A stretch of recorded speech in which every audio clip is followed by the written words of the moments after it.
વતન જવા માટે સુરતના ઉધના રેલવે સ્ટેશને પરપ્રાંતીય મુસાફરોનો ધસારો જોવા મળ્યો।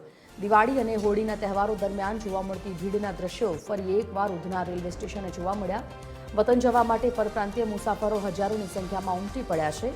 ઉધના જયનગર તાપ્તી ગંગા અત્યોદય એક્સપ્રેસમાં પ્રવાસીઓની ભારે ભીડ જોવા મળી છે। लाइन में खड़ा हूँ सीट बुक करने के लिए। कब से? रात से बुक हूँ, 8 बजे से लाइन पे लगा हूँ। तो सीट मिलता नहीं है, पूरा भीड़ रहता है जनरल डब्बा में। तो रिजर्वेशन टिकट तो मिलता है ना अभी? नहीं, वो 6 महीना पहले ही करवाना पड़ता है, तत्काल में नहीं दे रहा है। સુરત ઉધના સ્ટેશન ઉપર વતન જવા માટે પરપ્રાંતિયોની ભીડોનો ઘસારો જોવા મળી રહ્યો છે। જોઈ શકાય છે કે મોટી સંખ્યામાં જે પરપ્રાંતીય ભાઈઓ છે તે હાલ ઉતાળાનું વેકેશન પડ્યું છે।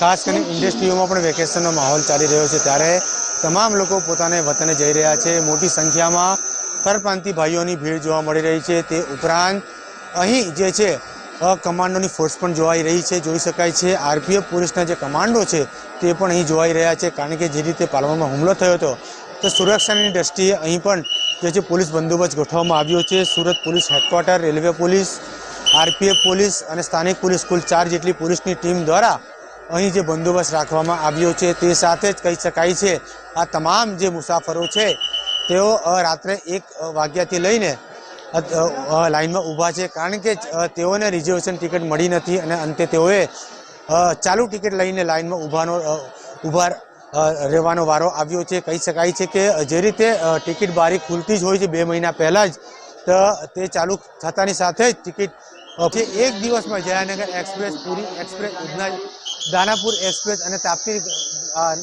ગંગા એક્સપ્રેસ જે ડેલી જતી હોય છે, કુલ 4 ટ્રેનો દિવસમાં દોડાવવામાં આવી રહી છે। અને એક એક્સ્ટ્રા ટ્રેન છે તે પણ એક દોડાવવામાં આવી રહી છે। એટલે કહી શકાય છે કે 5 ટ્રેન સુરતથી રવાના થઈ રહી છે ઉત્તર પ્રદેશ બાજુ, પરંતુ તેમ છતાં ભીડ ઓછી થવાનું નામ નથી લેતી।